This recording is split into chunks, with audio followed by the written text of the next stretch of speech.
both as a senator of the Federal Republic of Nigeria and as a victim of insecurity in this country. Recall, Your Excellency, my distinguished colleagues, a few months ago, armed men invaded my house in my village, over 15 of them, all bearing AK-47 rifles, abducted my stepmother, abducted my two brothers. Villagers came out, confronted them, released my two brothers, and went out with my father's wife, who left behind an 11-day-old baby. Also, Your Excellency, a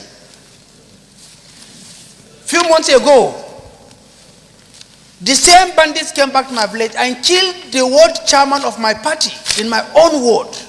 I am a victim. Michka Madagali, that I represent here today, from 5th November to 11th January, Boko Haram visited that place 9 times. They turned the place into Boko Haram ban.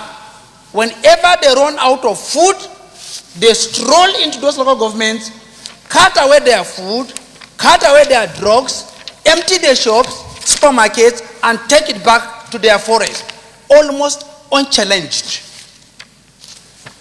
Mr. President, we never had it this bad of recent years. We never had it this bad in this country security-wise. Few days ago, you called me to present you at the burial of the current chairman of my local government that was abducted by Boko Haram and killed like an animal. They slaughtered him. I represented you in that burial. Mr. President, a lot of us have spoken here today, but let me add my voice. Going by the budget office from 2012, 2019, the Nigerian military alone received over 4.5 trillion naira. This is a government budget budgeted by the National Assembly. Service-wide vote and other sorts of funding is not inclusive of these funds. So it's not all about funding. How do our military utilize this? On the 3rd of January, when Boko Haram invaded that community, when they were repelled, they camped after Kuburusha Show, a river within Michka.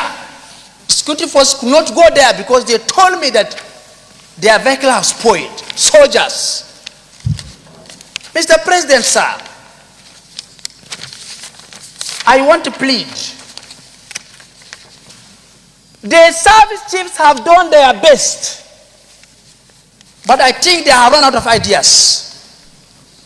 When they came in, they came with vigor, they came with force, they came with strength, and we are seeing results. Things have deteriorated. I am calling the service chiefs you appointed on the 5th, on the 13th of July, 2015. As of today, the service chiefs have been in office for 4 years, 6 months. We are talking about overhauling the security architecture. There is grumbling within the military. They are grumbling. Silence is no longer golden here.